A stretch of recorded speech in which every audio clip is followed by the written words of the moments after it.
Hello everybody and welcome to Bring AI to Life, Not Risk, how to supercharge customer experience with generative AI. My name's Millie and I'll be the host for the webinar. Today I'm joined by Simon Cottrell, who is our Director of Technology at Eb3, and Will Degener from Mendix, and he is a pre-sales engineer. So now we'll go through our agenda. So first we're going to have a recap of our previous webinar, which was around Mendix and NVIDIA NIMs. We'll then go through different deployment options, and then we will then look at our demo, which is an example of a Mendix developed customer service application, and then Mendix domain model data integration with NVIDIA NIMs, and then we will move on to our Q&A. So if you have any questions at any point, please pop them in the Q&A box. You can even do it anonymously if you would prefer. But yeah, just put them on at any time and we'll get to them at the end. Thank you. So I'll pass over to Simon. Welcome. I'm Simon Cottrell, Director of Technology at Eb3. This webinar further expands on the topics covered in our previous webinar, which covered NVIDIA NIMs and demonstrated how they can be utilized in conjunction with modern application development platforms such as Mendix to develop GenAI enterprise applications. In this webinar, we will use a customer service ticketing application to demonstrate how you can integrate the functionality of GenAI chatbot to perform customer services functions. There are many popular applications for generative AI. In this webinar, we'll explain how a customer service assistant can be used to enhance a customer services application. We'll just go through a brief demonstration to give you an idea of what we're going to cover. As you can see, we've got a GenAI chatbot. We've introduced ourselves. It knows who we are. The chatbot's name is Eb, and we've asked it very simply what the status of ticket 62 is. And it's got the information from the Mendix domain model and returned a brief summary of the ticket. We then asked it if it's been assigned to a service desk engineer. And the model knows that because it's an open ticket, it hasn't been assigned. We'll be covering demonstrations later on in the webinar.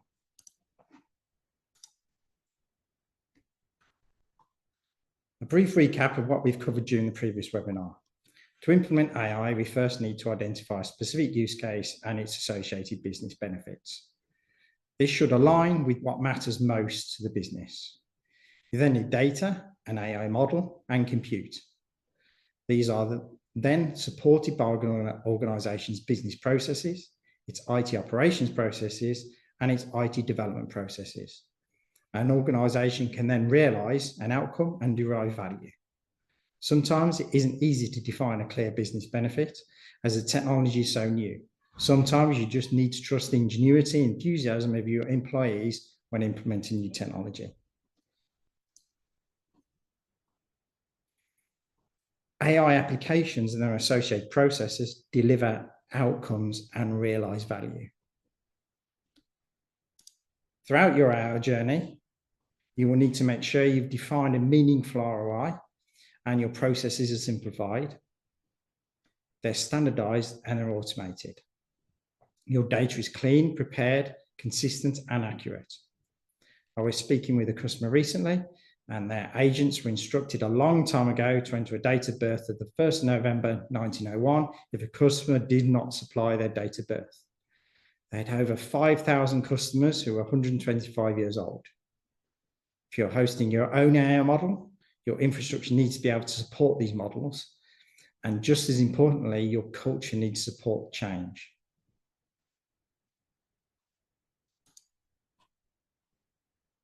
The generative AI stack can be split into multiple applications, tools, and infrastructure.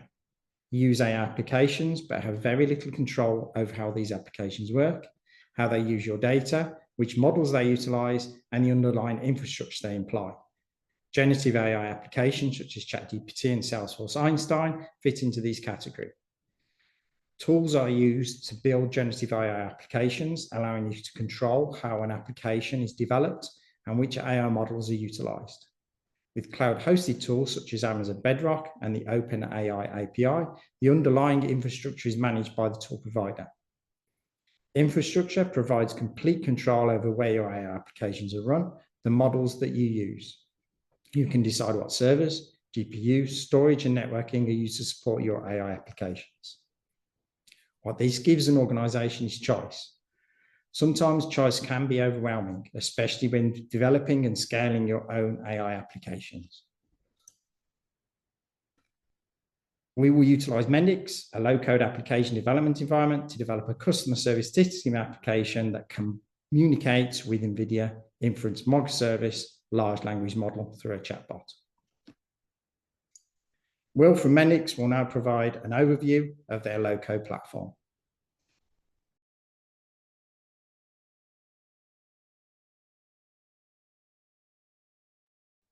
Apologies, I never find the mute button when you need it. Good afternoon, everybody. So thanks, Simon. As many introduced me previously, my name's Will Degener. I'm a senior pre-sales engineer from Mendix. I do have a background in writing traditional lines of code, and I've never looked back since I joined Mendix 5 years ago. So for those of you who haven't heard of Mendix, here's a really, really brief summary.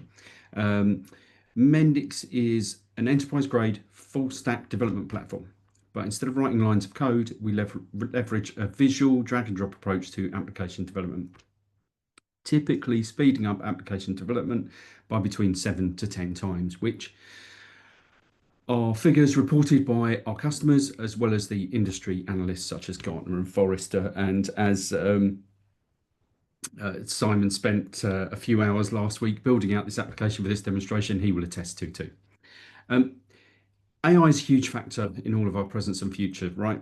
Our platform leverages AI in many ways, assisting the developer. You can see on the slide there that, assisting the developer using something we call Mendix Maya, which allows a developer to describe, so for example, a database schema in a natural language. So you might say, you create me a database schema that will support a ticketing application with agents and customers and so on and so forth. And it will do its best to leverage AI to create those kind of things. It'll also allow you to do things like creating page designs from a description or a picture, building application workflow from an image or a suitable file. It'll even help your product managers write user stories. So they're a few examples of where Mendix leverages AI to assist with development. But there are many, many more features where AI is built into the platform to help with both mundane and more complex tasks and analyses. As well as assisting development, our platform provides pre-built integrations into LLM providers. We were talking earlier about AWS and Azure, and those components are in our marketplace. So the idea is that you can incorporate AI into your applications quickly and efficiently as you build them. This could be anything from a simple chatbot to complex decision-making. And as you see today, developers are not limited to pre-built integrations and simply utilizing our native integration capabilities. You can effectively bring your own provider, such as Simon is demonstrating today.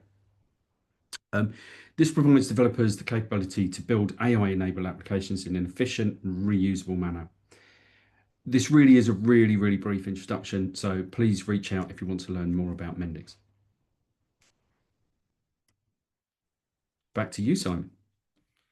So, NVIDIA Inference Microservices are designed for the reliable and secure deployment of AI models for inference.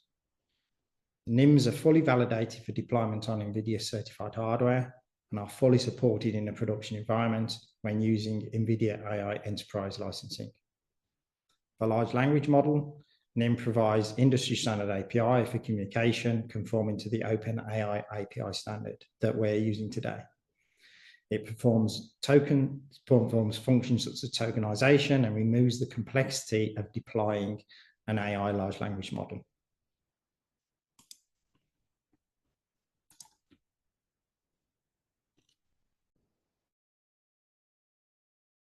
Thanks, Simon.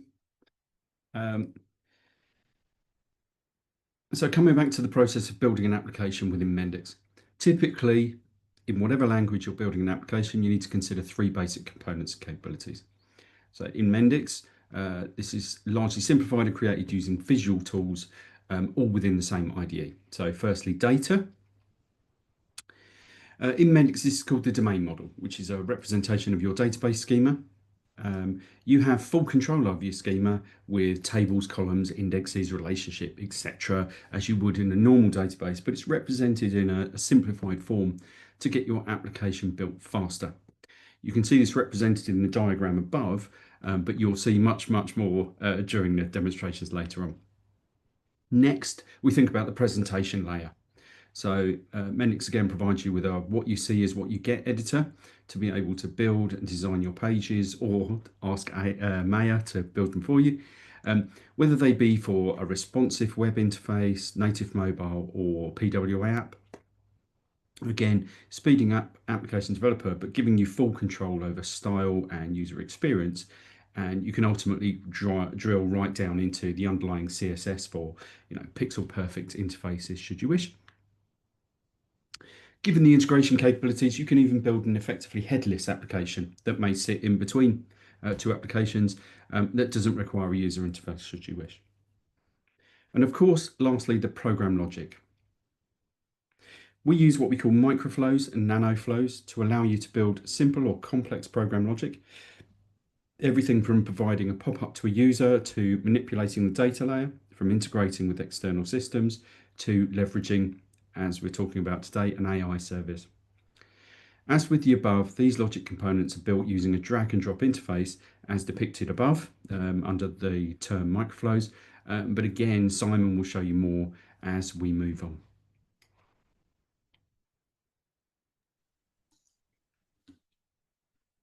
For our demonstration application, we have three personas: a service desk engineer, a customer, and an administrator, who will all access the application through the web interface. We've introduced an icon on the main home screen of the application that allows users to access the AI chatbot. The chatbot offers an alternative way to interact with the application through natural language. Chatbot is in addition to the web interface of the application and is not designed to replace the main web interface completely. In many instances, the chatbot will be easier for people who are unfamiliar with the application to access the information they require. For people trained on an application, the web interface is often the most efficient method of using the application.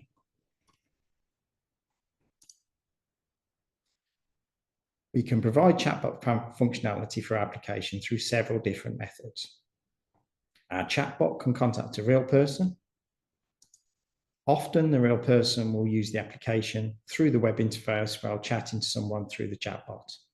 This is particularly popular in call centers or when automated chatbots encounter difficulties.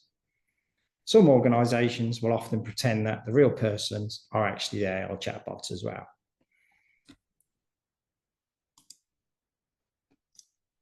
Our chatbot can be built the traditional way using rule-based logic, or alternatively, we can utilize a large language model. The large language model knowledge consists of the information it was trained on, though, which presents us with a further problem on how to give the AI large language model knowledge of the data stored within our Mendix applications domain model. When integrating an AI large language model with enterprise data, you typically have two options: retrieval augmented generation, often referred to as RAG, or function calling. RAG can be used to allow AI LLM access to the data within a Mendix domain model, and function calling can also utilize Mendix microflows to enable an AI LLM to access the data within a Mendix domain model. Choice of when to use RAG or function calling depends on the volatility of the data within the Mendix domain model. The type of data, token efficiency, and complexity of the solution also should be considered. A quick recap then on what a token is. A large language model processes text using tokens. The model learns the statistical relationship between these tokens, which allow it to understand language and predict the next token in the sequence. This example from our previous webinar shows how the response from a NIM used in the demo may have been tokenized. A NIM performs all tokenization and decode tokenization for your application. Different models, though, will use different tokenization algorithms. The rule of thumb is that a token is approximately 3/4 of a word. Therefore, 100 tokens are roughly equivalent to 75 words. Latency is a crucial consideration for a real-time chatbot application.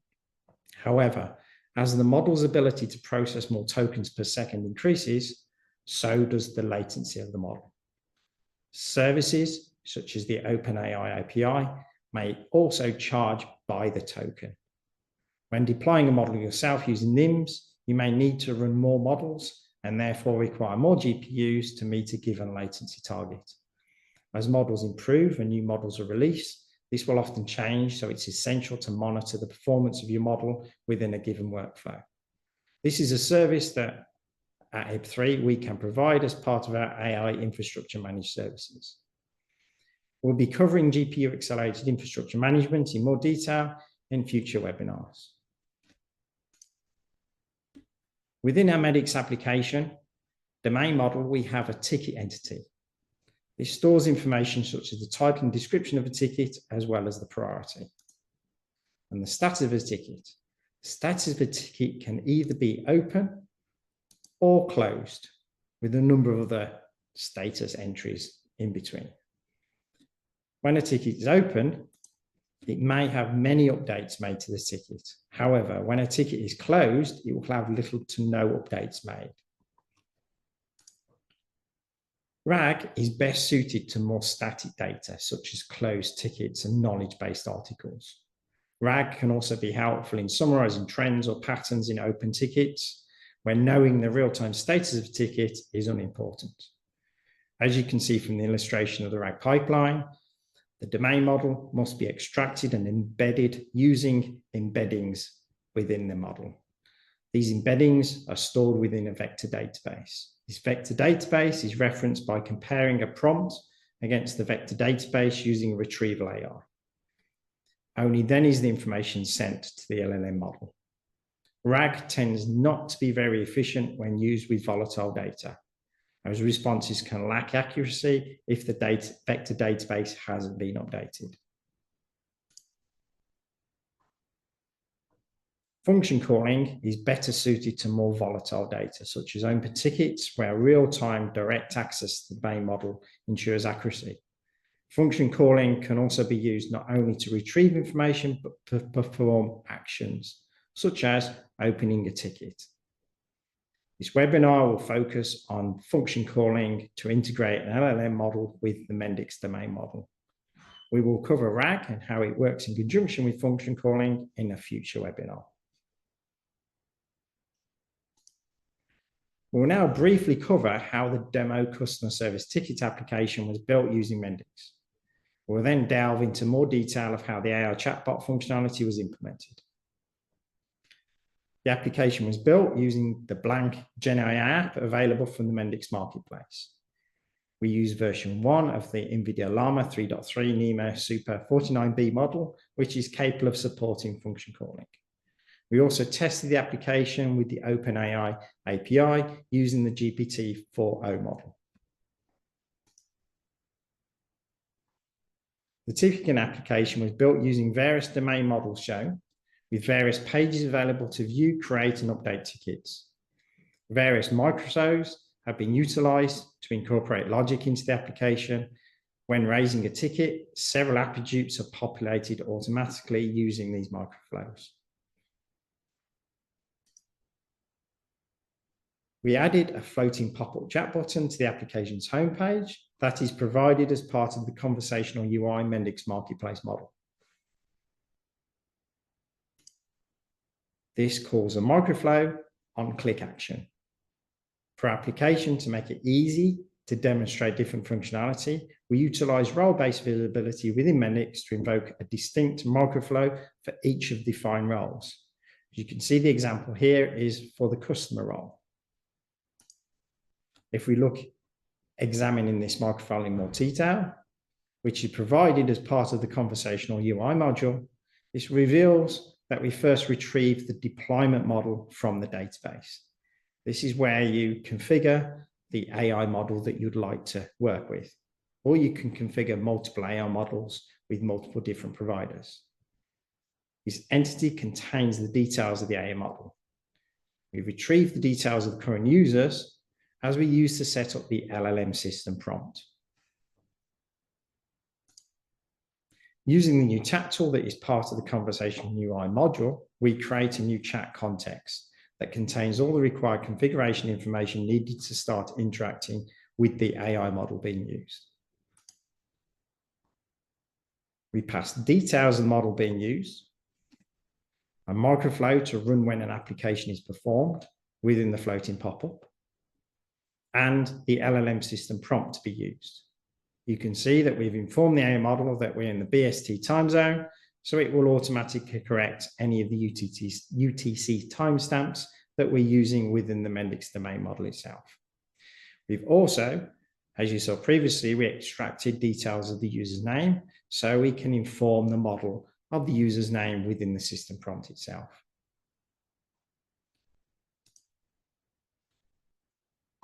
The completed chat context is then passed as a page parameter to the conversational UI pop-up page from the conversational UI module.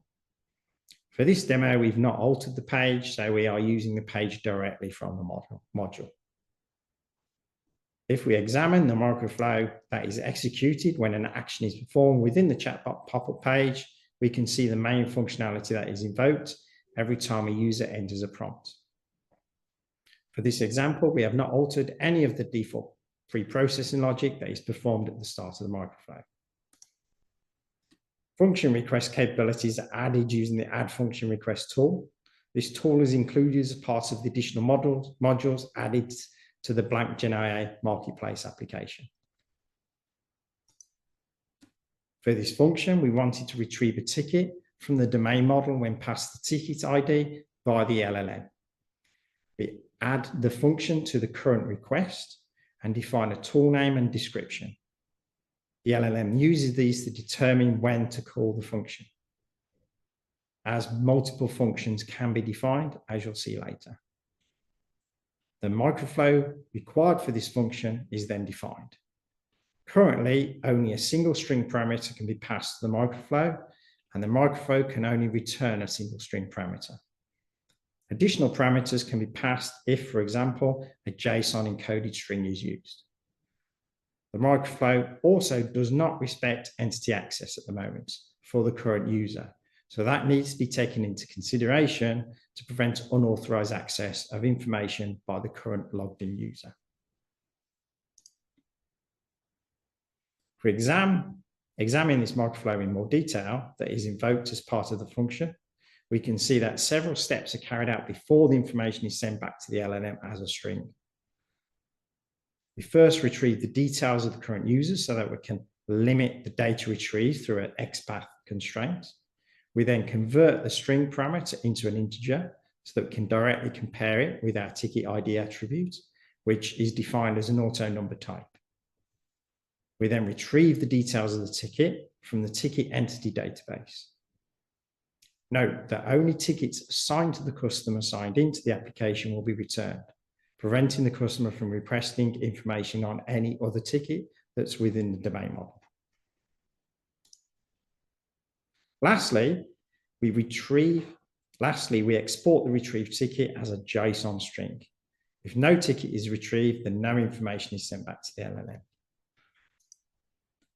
To export a ticket record using JSON, an export mapping needs to be defined, which identifies the attributes that should be included.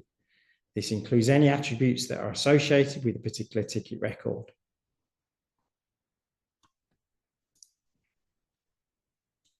We will now demonstrate the customer service ticket application in operation.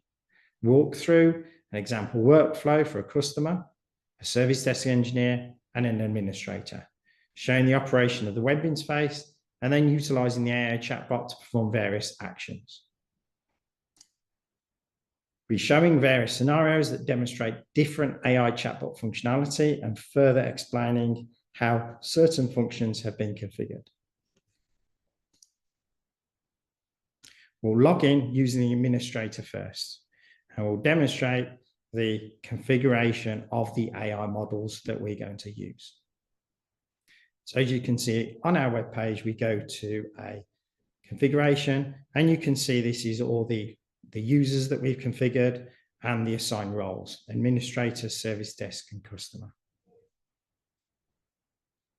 Going back to the OpenAI configuration, which we utilize, you can see at the moment we've defined 3 providers and 3 models.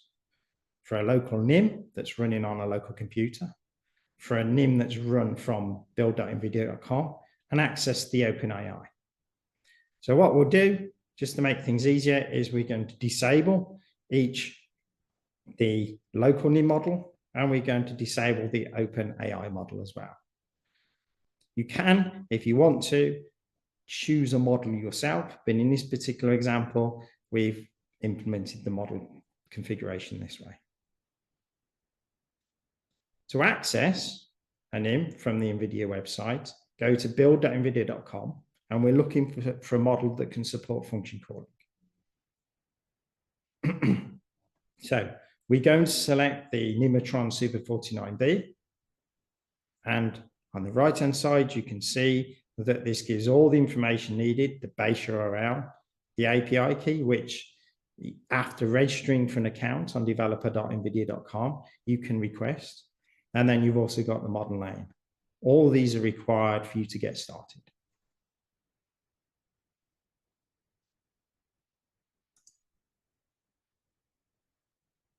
So we now look at an administrator that's running some standard commands to look at ticket summaries.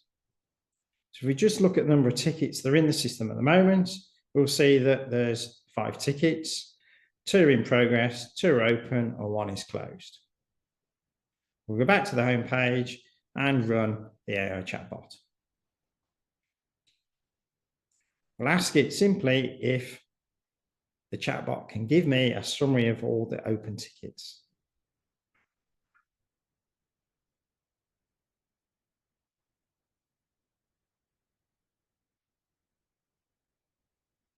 You can see that the chatbot knows my name, as we saw previously, and has given me a summary of the 2 open tickets.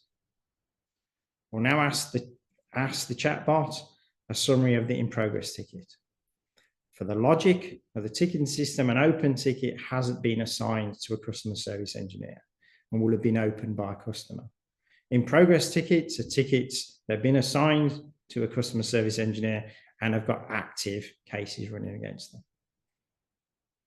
Now we sign off.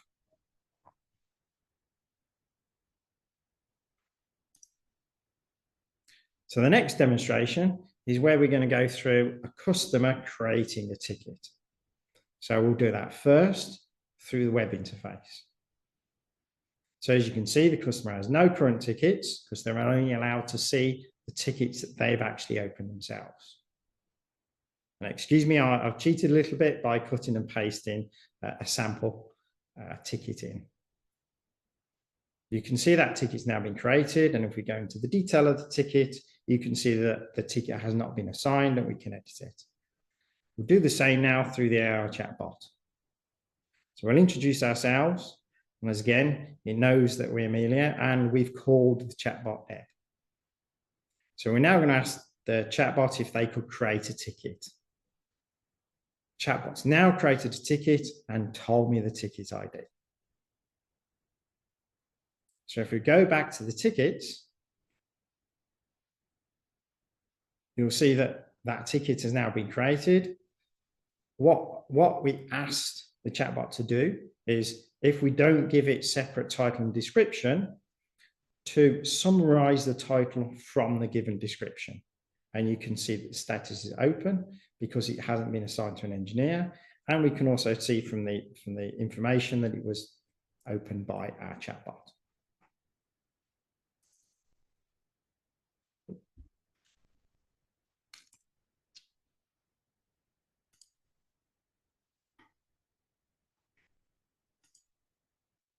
So the next demonstration is where, now that we've got some tickets that are in an open state, we're going to see how we can get the chatbot to assign an engineer to a ticket. So as you can see, this particular engineer has been assigned to 2 cases. One of the all engineers can see unassigned tickets, but they can't edit them. So now what we're going to ask the chatbot to do is show me all open tickets. So what we should see is we should see the chatbot come back with that there is one ticket open and give us the ticket ID. Now, if we want to assign ourselves to that ticket, we can just ask the chatbot to assign me to the ticket number 74.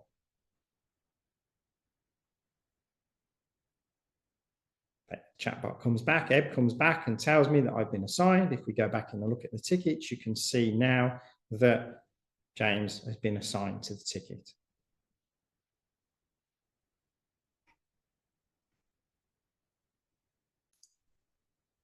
So one of the things that we covered previously was how important it is to make sure that when asking questions of the chatbot, we don't get access to information that we're not allowed.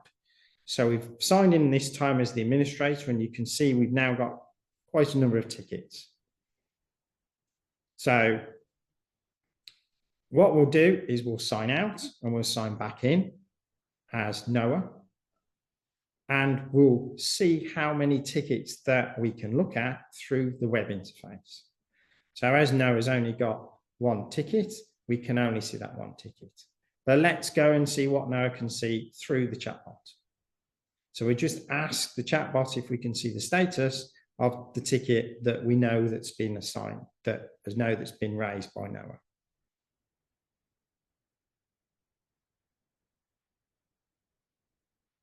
So comes back, tells me that the ticket is ticket ID 62 and gives me a bit of a status. But now we're going to ask it if there's a status of a ticket we know is in the database, but we also know that Noah should not be able to see.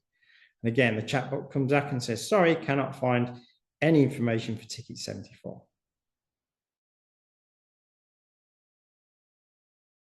That's what we did with the XPath constraint, whereby we made sure that only specific personas can see the specific tickets are allowed to see. So lastly, what we'll do is we'll go through using the Mendix Designer Studio Pro. And at the moment, we can see the domain model. This is our home page. So if we go to the Page Explorer and look at one of the buttons, we can see the microflow that's executed. This particular one is pop-up customer. So if we show this microflow, what we can see is we can see that we've retrieved the deployment model, we're retrieving the user, and then we've got the new chat. So if we look at that, what we have to see is we've got the action microflow and the system prompt. So if we show that action microflow, what we can see is we've got a number of function calls. We're interested in the open ticket. And we've got the tool name and the tool description. To make it easier to see the tool description, I put it in a notepad.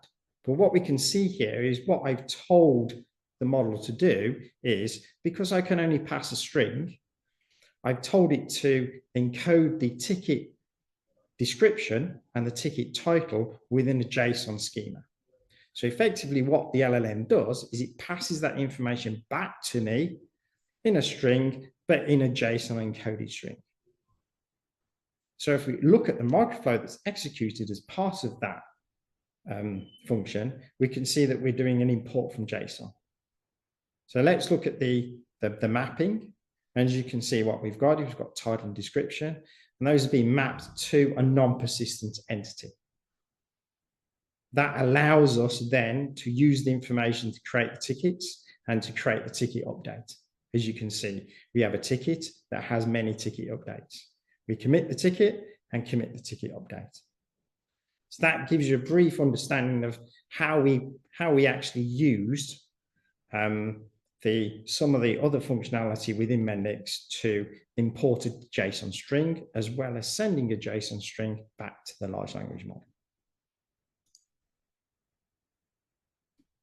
So we'll now go over some of the deployment options for Mendix. Great demo, thanks, Simon. Talking about deployment options, so from a Mendix perspective, it's important to note that Mendix has been cloud native for many years, which means effectively when building an application, you can request the output to be a containerized package, which allows you to host your application wherever you wish or need. The options listed here in sort of a summarized form are So Mendix Cloud is effectively AWS behind the scenes, but fully supported by Mendix. So we handle everything from the uptime SLAs, backups, the database, compute and file storage, as well as things like high availability features, including failover and those kind of things. Mendix Cloud Dedicated is effectively Mendix Cloud with wings. So it's for customers who like the above but want a bit more control over their implementation and, for example, connect to and from their instance using VPN technologies. Mendix for Private Cloud is for when you wish to bring your own cloud resource, whether it's AWS, Azure, GCP, or even your own Kubernetes stack on premises. This provides you with far more control while still utilizing platform capabilities. The last one there is you may even install Mendix on your own Windows server should you wish. Very useful for air-gapped implementations where connecting to the outside world is not possible or even appropriate in sort of a defense environment, for example. Obviously, the further down that stack require you to manage and maintain your own infrastructure from Mendix Cloud, which is fully supported and maintained by us, right down to private cloud, where you'd look after everything from server resource, database, file stack, and so on and so forth. So Simon, tell us about NVIDIA. So NVIDIA NIMs can be consumed from many different cloud inference providers, where the provider hosts the NIM itself and charges for API access to the NIM. The NIM will often be shared with others accessing the service. Many cloud providers will also give you access to a dedicated NIM instance if you want. You can also buy GPU instances from other cloud providers that can be used to host your own NIM.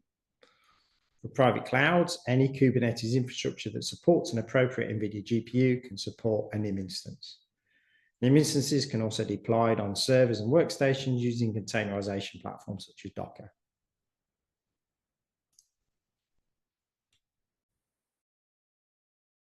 So again, very simple summarization here. All of the information is on screen, but really importantly, if after this webinar you want to get started, try something out for yourself. Everything Simon showed you today is using a free instance.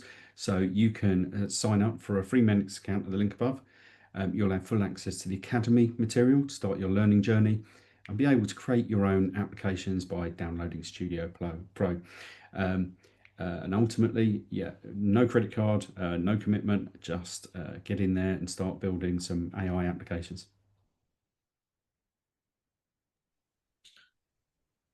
As Will said, we can start developing with NVIDIA NIMs by signing up for an NVIDIA developer account. This is free. Then you create an API key and then directly access a model through build.nvidia.com, as we saw in the demonstrations. You are restricted to a given number of requests per minute, but NVIDIA offers a very low cost-effective way of getting started, especially with some of the larger models that you can gain access to. You can also download and host any NIM model for free, provided the model is only used for development and not production. Production development requires the purchase of an NVIDIA AI Enterprise license, which offers the full support for production instances. Hosting an NVIDIA NIM on your own infrastructure is about to get a lot simpler and a lot easier and more cost effective. When combined with a laptop or workstation running Mendix Studio Pro, the Dell Pro Max GB10 provides an ideal companion when developing a GenAI application with Mendix. The GB10 comes with an NVIDIA Grace CPU, a Blackwell GPU, and 128 gigabytes of unified system memory. This means that the Dell Pro Max GB10 can support models such as the model we've used today, the Llama 3.3 Nematron Super 49B. Previously, to support this model, you would have needed an NVIDIA H100, H200, or one of the new RTX Pro 6000 Blackwell cards. These cards do need to be run inside an appropriate workstation or server though. So their cost of entry is significantly higher. You can even cluster 2 GB10s together to support even larger models.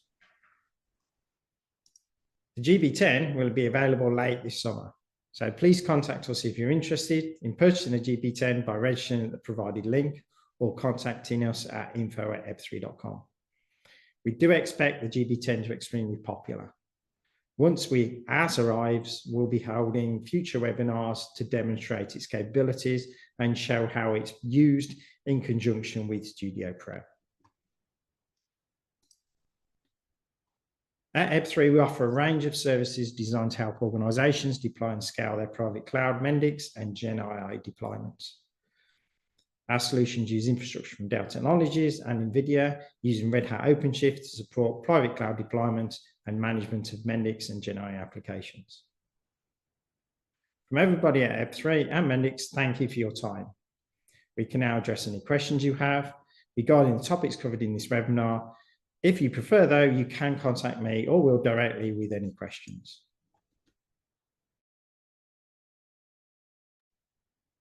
Thank you, Simon and Will. We'll now move on to our Q&A. We've had a couple of interesting questions, but if any more come up as we go through them, please do submit them because it isn't too late. So the first question we have is, what is the scalability of function calling and how many functions are practical to configure?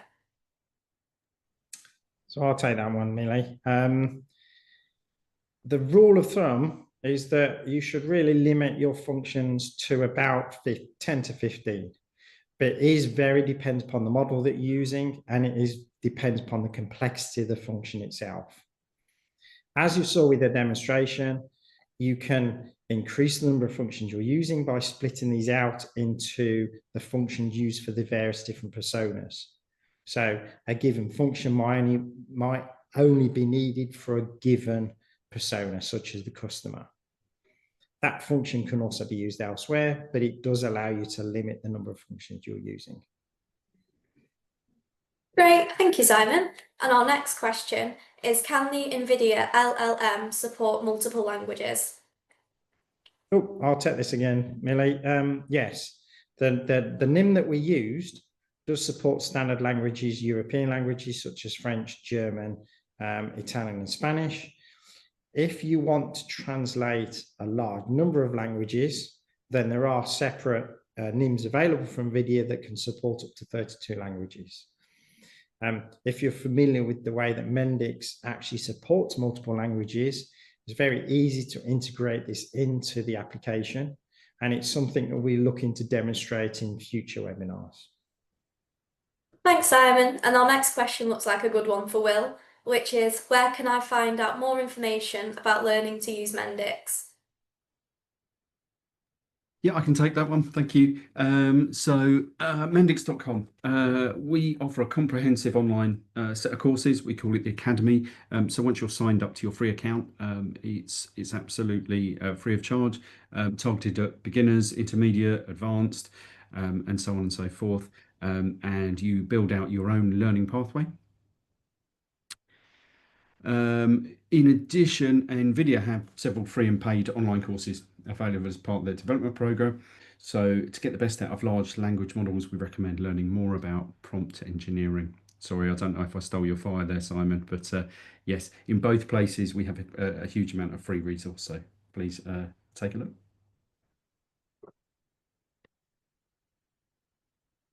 Great. Sorry, Simon, did you have anything you wanted to add to that? No, I think we'll cover that off perfectly. Perfect. So that links well with our last question that we've had, which is, you've mentioned that we can sign up for a free trial for Mendix. What limitations does this have when I'm building a free application? So the answer is very little. Everything you've seen today, again, Simon signed up with the free account, so you could create all of these integrations and build your app as you wish.